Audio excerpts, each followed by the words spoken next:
Hi, dear audio wizards and fellow music makers! Today we're gonna talk about stereo and electronic music, and guess what?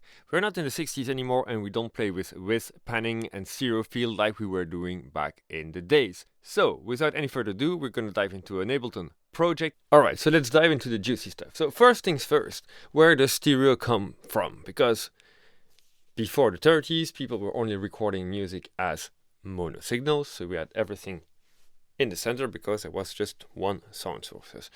As from there, with the Blumlein and the invention of the stereo, they decided to actually take two signals and pan them left and right to send them to two speakers. And what this led sound engineers to experiment maybe a little too much, because it was possible, basically. So if I were to mimic a bit what was happening back in the days and how people were addressing stereo and the joy of stereo, we would find something like having, I made a quick little beat here, everything is now playing in mono, and I would just use the pan knobs to pan things. So for example, I have a part of my beat a bit on one side, another part of the beat on the other side, basing my bass on some side, maybe the bass in the center, and something like that.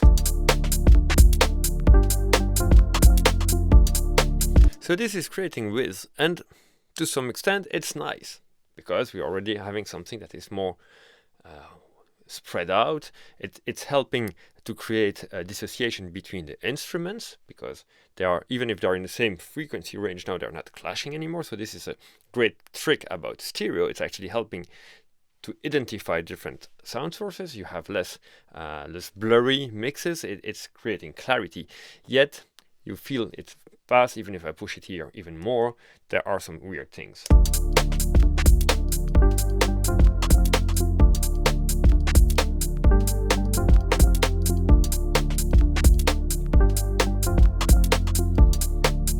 Trying to balance a bit things while keeping the same logic.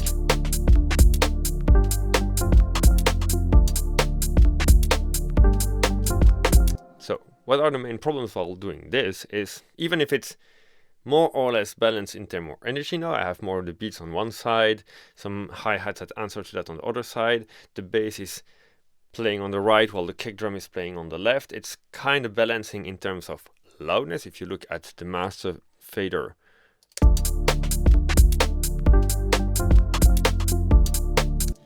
is kind of balanced. I could reduce a little bit the beat.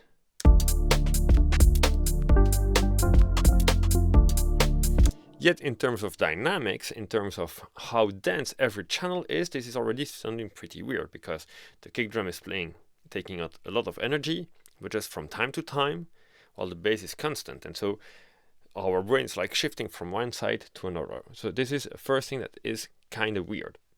Of course, back in the day, again, things were just recorded with a single microphone for one instrument. So you had a single sound source and you were just panning that sound source to the left and to the right. Now it's not the case anymore. We do stereo recording of some instruments, and while using plugins and synthesizers, we can have stereo width inside one synthesizer by actually spreading different voices from the left to the right of the same synthesizer. But we're gonna get there, bear with me. The other problem we have here that we experience in a lot of electronic music is that we play this music into festivals, into clubs, into big venues. And this is why it's a problem, because if you are standing on the left of the room or on the right of the room, you don't hear the same music anymore. So this is not working at all for electronic music. Plus the fact that low end needs to be in the mono to have what we called a coupling of the woofers. So actually all the woofers are working together and pushing more energy. The fact that the brain and the ears can't really understand stereo width below 150, 100 hertz, something like that. So for all those reasons, actually hard panning from left to right is not the best option for the density of things. It's not the best option for the experience of the user into some concert places. Or imagine you're sitting at one side of the bar, you just hear the guitar, and on the other side of the bar, you're just hearing the kick drum. That's not working. It's not working because it's not helping the speakers to work together on the low end. So these are all problems. How could we address that? Well, for me, the big take about mixing stereo in electronic music is a balance of width and center. Instead of left to right, we're more going to pan some sounds on the side and some other sounds in the center, or placing left and right sounds that are actually really working together. So for example, if I have two layers of a synth that is playing more or less the same density of elements, then I could place one on the left and the other on the right. But I will not place the kick drum on the left and the bass on the right. But what I could do is place a hi-hat on the left and another one on the right. Let's dive into this. So I'm going to come back to every position in the center, like this. I'm going to remove the utilities that I put on every channel just to get everything mono.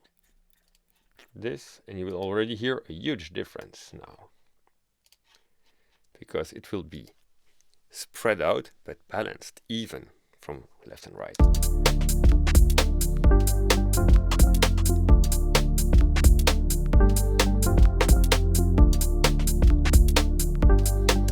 But I could push things even a bit further. So what's happening here? For example, I have here a drum loop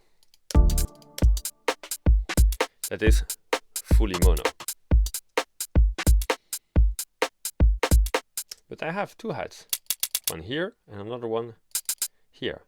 What I could do, for example, I spread out my tracks. This one I could pan it a bit on one side, like this, and that one a bit on the other side. And what I will do is, because there's one playing a lot more often than the other, the one that is playing more often is going to be slightly more in the center.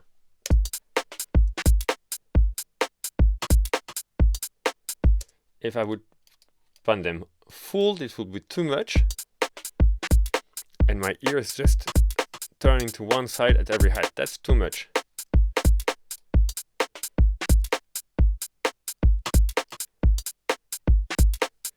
But now I'm creating contrast and balance.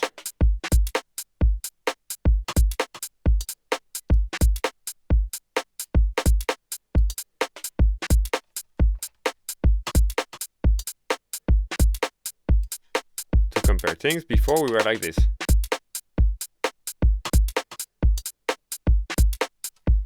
And this leads me to a first rule of stereo waves, is of course, because the human ear can perceive the low end in stereo, stereo field will never be wide like this. It will always be a triangle, where the lower elements are in the center, and the higher we raise, the more spread you can get.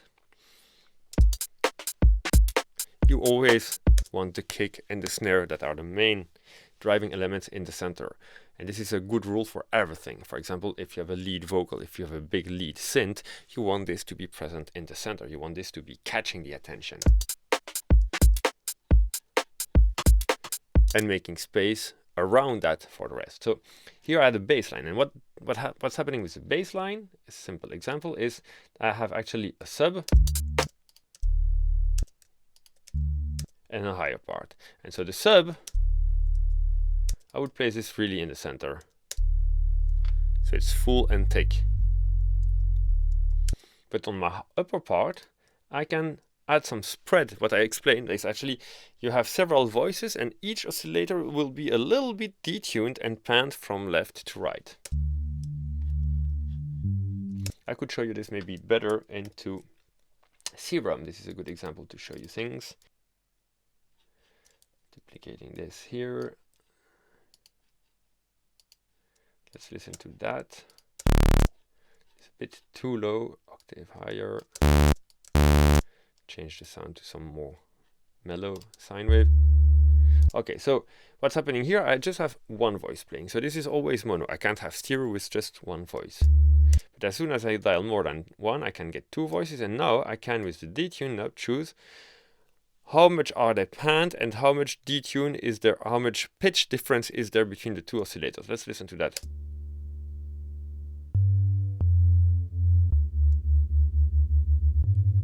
Now you hear it's really a lot, it's too much. And if I were to put this back into mono, this will be a big mess for the stereo with. Check out actually my video about low end and Bassline Pro, how this is an amazing tool for crafting the low end. But you get the point here. So let's listen to this now in mono. it's just shifting in phase, right? Because of the detuning between.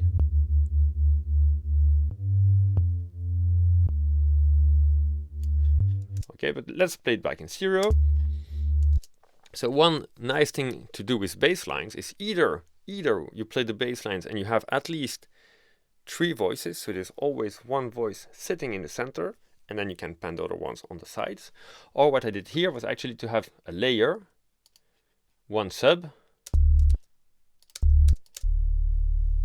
one oscillator straight in the center for the bottom, and then I can add with serum, for example, the second layer with maybe taking, instead of 2, taking 4, more detune.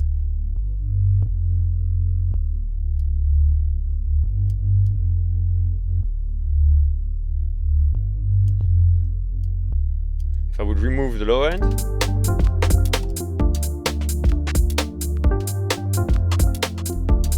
there I have the body. Okay, so the same principle applies for my kind of stabby sound here. This is something that I want not to be just fully mono, because I want to give it some width, it has to be some thickness. And this is achieved by several things. First, I have a bit of reverb, and the reverb is already spreading the sound on the sides, but in a balanced way. It's not like panning left or right. Some ping pong delays can also help a lot. Let me shift this delay into ping pong. Like, it's flipping around. And so it's creating this kind of cloud, but that is again balanced. It's not like on one side or on another. But I can also add some spread on the source with this knob. So instead of there's mono mono,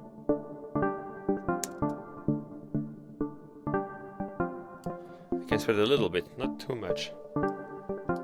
Or what I can do, and this is one of the cases where adding reverb as an insert can be useful, is that actually I could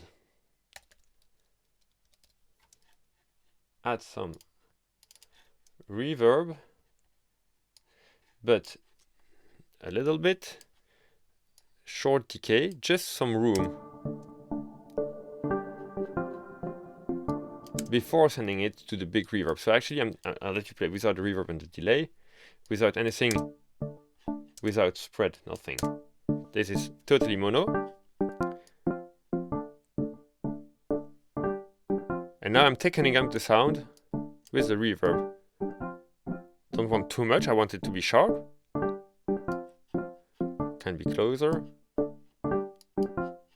But just giving it some body.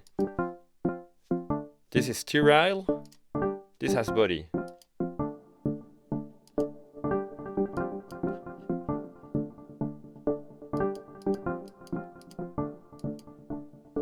And now I'm spreading things, pretty much. I have a pad here. Now, where is my pad? It's here. I did kind of same thing with some chorus to create some whiz, but maybe here, it's a silly example, but maybe here I would feel that actually the pad is taking up too much space in the center. And so it's fighting with the lead. So instead of panning it left or right, what I'm going to do is actually duck information in the center. Like this. For this, I'm going to use mid-side EQ. And when you use mid-side EQ, mid-side processing, I'm going to EQ the mid, always switch to linear phase. And if you don't know why, again, check my video on the low end on Bassline Pro. I'm explaining this in depth because it's creating shifts in the stereo field if you don't use it like that.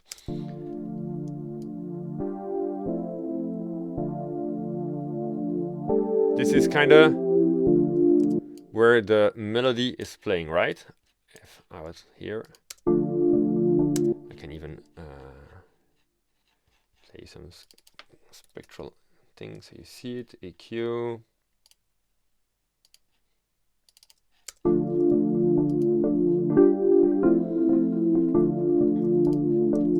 This is where it's fighting with the melody. So I could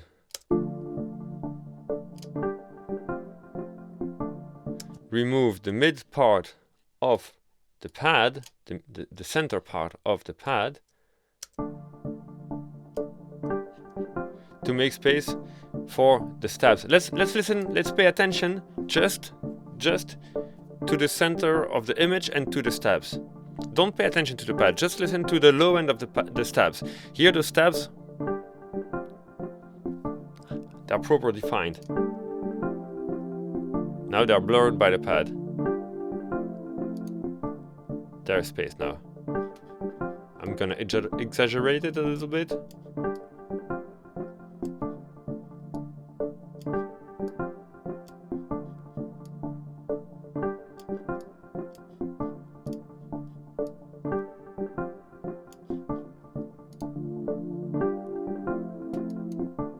You get the point now?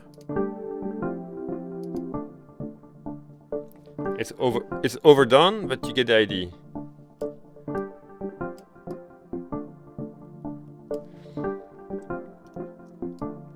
But then if I'm listening just to the pad, of course I lost something. I lost some of the warmth of the pad because it had a lot of energy there. So what I'm going to do actually is to make up for that by just adding another EQ, but now on the sides.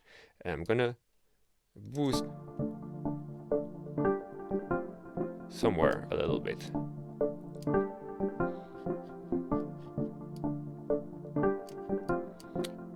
Not too low because it's becoming a bit muddy.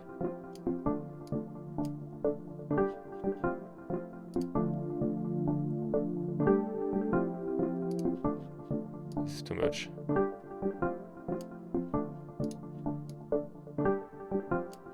Yeah, like that.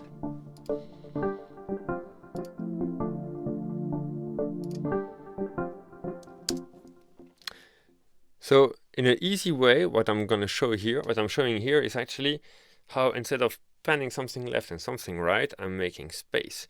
But maybe as well that actually my little melody now with all the effects is actually too wide, and the reverb is making it too wide. So I want it thick, I want it denser, I don't want it mono like this, but this is too wide. So what I could do is in fact go now, let me close some windows,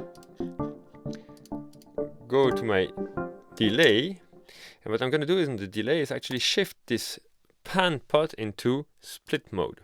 And now instead of having one pot that is flipping from left to right, I have for the right channel a pot and the right channel a pot.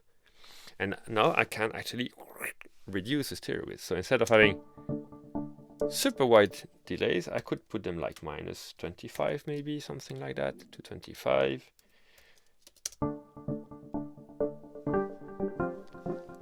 Back to original. Super wide. Wider but controlled. Even a bit less, I would think. Like -20 and 20. 20. 200. This is nice. And maybe also, actually, on the channel itself, I could do the same. Split pan mode, or if you are really lazy, you can just dial in a utility tool that is creating the width. Below 100, I'm actually bringing back slowly things to mono. From 100 to 200, I'm pushing more the sides, and above 200, I'm like dipping the mono. So this is a nice tool actually to really create width and making space in the center image.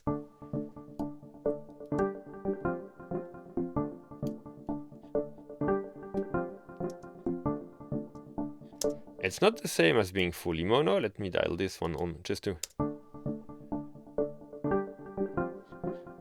before the reverb, no delay. So let me hear everything. No delay, no reverb on the synths, just a dry signal. Fully mono, or with the spread and a bit recentered from the utility. I'm already wider, but not totally wide. Why? Because otherwise, because the pad is really wide, the size of the melody starts to be messing with the size of my pad. Let's play them together. So I made a pocket in the mid part of the pad and I wanted the melody to fit there.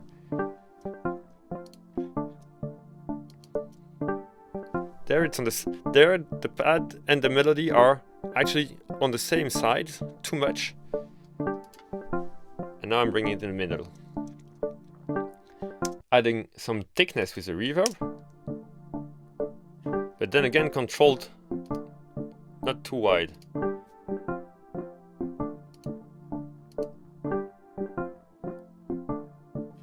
Adding the delays, always in the same ballpark, and just a bit of reverb to blur everything together. So let's play now the beat, the melody. It's a simple beat, but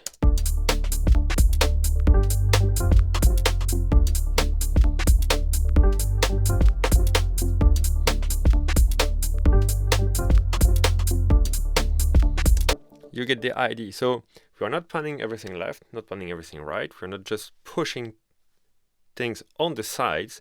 The real craft is by actually pushing some things a little bit on the sides and actually recentering some other ones to have a full stereo with control. You might also sometimes use a utility tool pushing the width above 200 to make a dip in the center, but actually after, with the stereo pan mode, like this one, after recentering, so you're making a dip in the center, but you're bringing things closer, but still with some room in the center for elements. So next time you're panning things, of course we could maybe add, let's add a little something that would make like a little riff. Guitar, it's silly. I mean, I'm making really something silly, but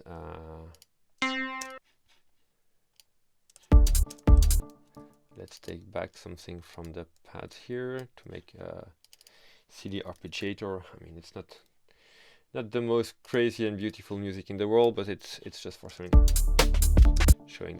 showing my point.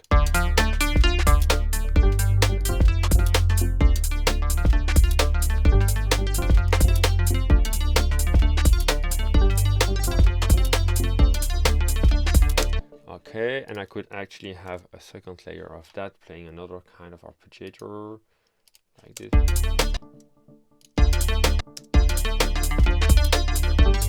And in this case, I could pan them left and right. Maybe not full, would be too much, but a little bit.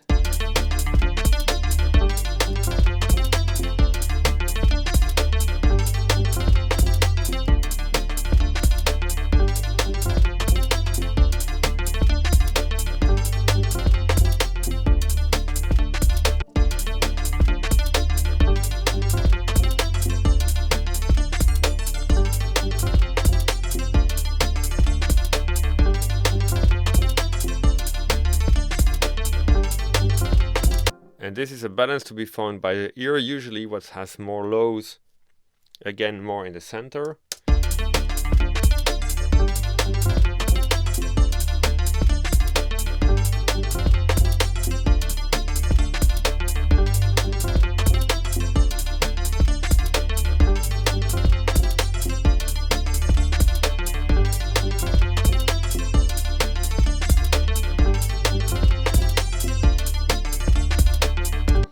Maybe I can now group both together and to add some reverb.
play this.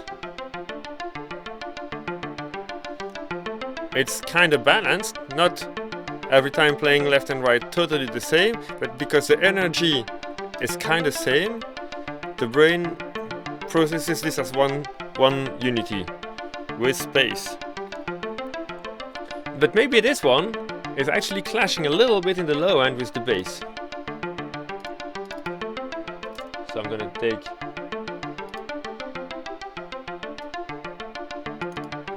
on my group the mid part,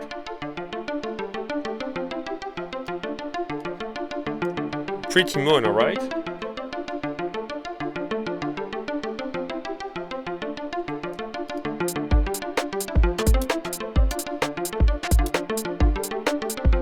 So what if I would take this one mid, linear phase,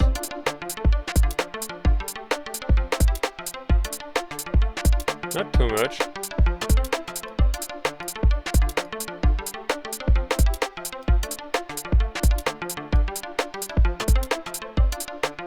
in fact it's the opposite, I think. I want to push it a bit there and then maybe to reduce that on the sides a little bit to have it a little bit more triangular.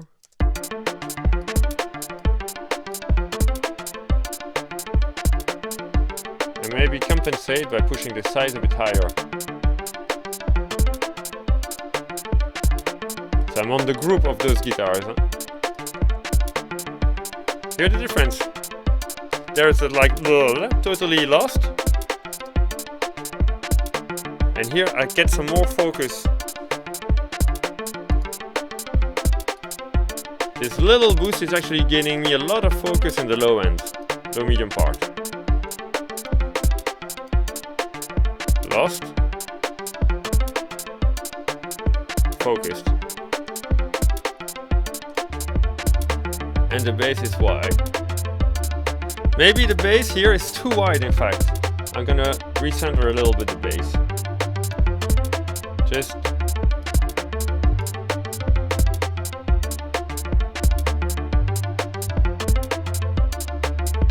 or maybe even adding actually 6 voices.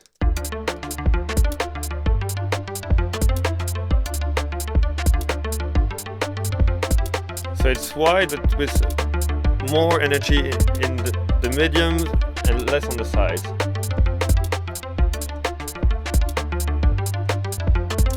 And I might want to recenter that just a tiny bit, like that. Yes!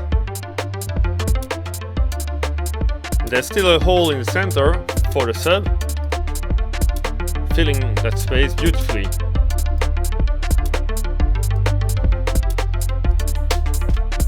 Now this thing, this is too static, so what I'm going to do is auto pan. It's just like adding some movement on this one, like on every hit on the 16, something like that, with some random little and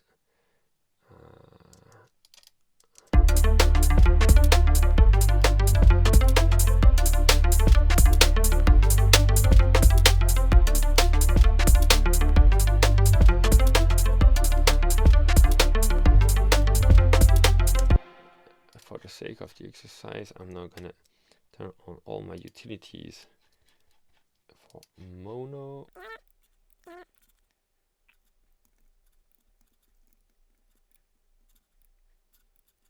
Mono. Controlled with.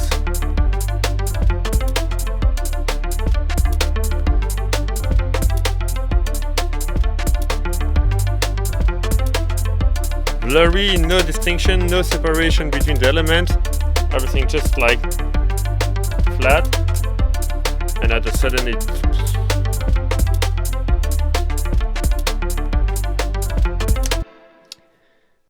subscription alert. Everything here is original, not copied from other channels, and backed with years of real-world experience with a focus on making decisions with purpose. If it helped, if more no-nonsense pro-level content is something you like, hit subscribe and I promise to deliver more insights you won't find anywhere else. So I hope you liked this, I hope it was helpful and that applying this will help you bring your music to new heights, and see you soon for more. Take care, bye-bye.